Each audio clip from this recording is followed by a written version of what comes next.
Parker, and today we're talking about these gel press Petites.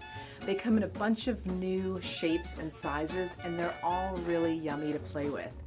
So when I first got these into my hands and trying to figure out how to use them, the one thing that was constant, it kept coming up over and over, was repetition. Now repetition can be a shape, a color, an element, anything that you use multiple times.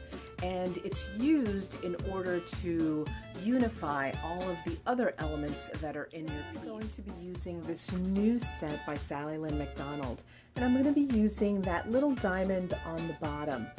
So sit back, relax, and enjoy.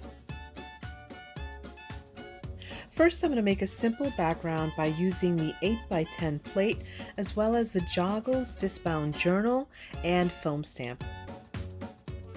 I added some paint to the plate, then just used the stamp to remove some of the excess paint, and then pressed the discbound journal page onto the plate and pulled it to create a print.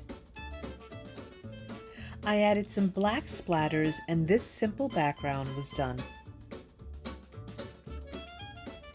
Next, I mounted the diamond onto an acrylic block. I added a different color paint to the Petite and added some texture by using more foam stamps.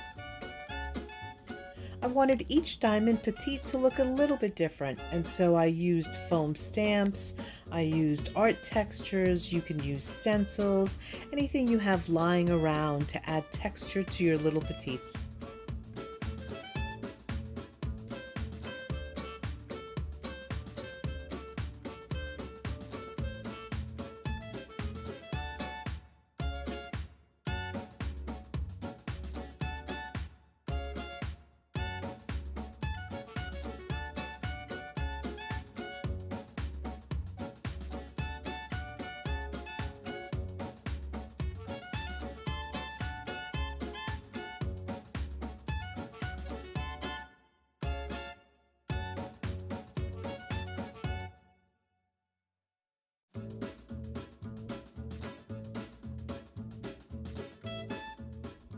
Next, I added some Marabou art spray to one side of the page and then spritzed it with water so that the color would bleed down the page.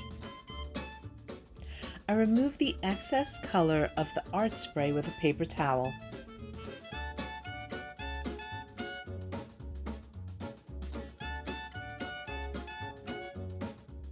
I continued to add that same color of art spray, but this time using a brush, and I also used it to create a shadow on one side of the diamond Petites.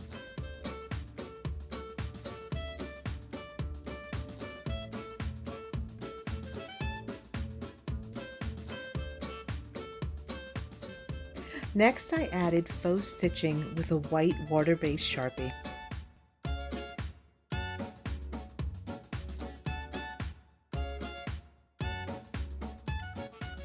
I finished off the page by adding magazine images as well as a quote, and I also added some black ink to the edges of the page.